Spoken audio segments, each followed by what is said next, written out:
പഴംബോളി ഉണ്ടാക്കാൻ വേണ്ടിയിട്ട് നമ്മൾ പഞ്ചസാര, ഉപ്പ്, അരിപ്പൊടി, റവ അല്ലെങ്കിൽ ഗോതമ്പ് പൊടി, മൈദ ഇതിലേതെങ്കിലും ഒരെണ്ണം എടുക്കാം. ഞാനിപ്പോൾ എടുത്തേക്കണ ഗോതമ്പ് പൊടിയാണ്.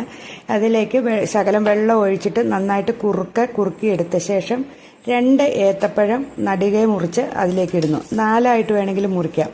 നന്നായിട്ട് കുഴയ്ക്കണം കേട്ടോ.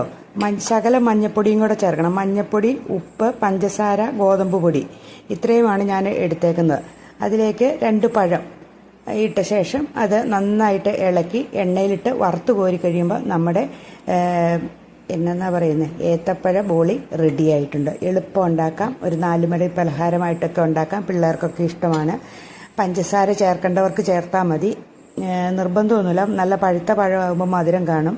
ഇത് ഇച്ചിരി പഴുപ്പ് കുറഞ്ഞുള്ള ഒരു പഴം ഉണ്ടായിരുന്നു. അതുകൊണ്ടാണ് ഞാൻ പഞ്ചസാര ചേർത്തത്. നല്ല ടേസ്റ്റോടുകൂടി ഇതിനകത്തേക്ക് വേണമെങ്കിൽ നമ്മുടെ എള്ളൊക്കെ ഇട്ട് കൊടുക്കാം കേട്ടോ. എള്ള് അങ്ങനെയുള്ള സാധനങ്ങൾ വേണമെങ്കിൽ ഇട്ട് കൊടുക്കാം. ഞാനതൊന്നും ചേർത്തിട്ടില്ല.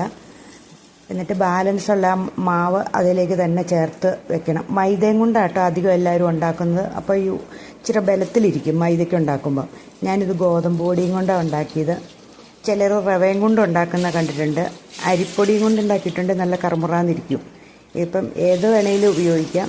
ഒത്തിരി എണ്ണയൊന്നും ആവശ്യമില്ല. നന്നായിട്ട് തിളച്ച ശേഷം മാത്രം എണ്ണയിലേക്ക് ഇട്ടാൽ മതി. അപ്പോൾ ഒത്തിരി എണ്ണയുടെ ഒന്നും ആവശ്യം വരില്ല. അല്ലെങ്കിൽ കുറച്ച് എണ്ണ കുടിക്കും കേട്ടോ. അപ്പം ഇത് എളുപ്പം ഉണ്ടാക്കാൻ പറ്റും. അപ്പോൾ എല്ലാവരും ഒന്ന് ശ്രമിച്ച് നോക്കിക്കേ. നല്ല ടേസ്റ്റുള്ള ഏത്തക്ക ബോളി റെഡിയായി. അപ്പോൾ എല്ലാവർക്കും ബൈ ബൈ. ഇത്രയേ ഉള്ളൂ ഇന്നത്തെ വീഡിയോ.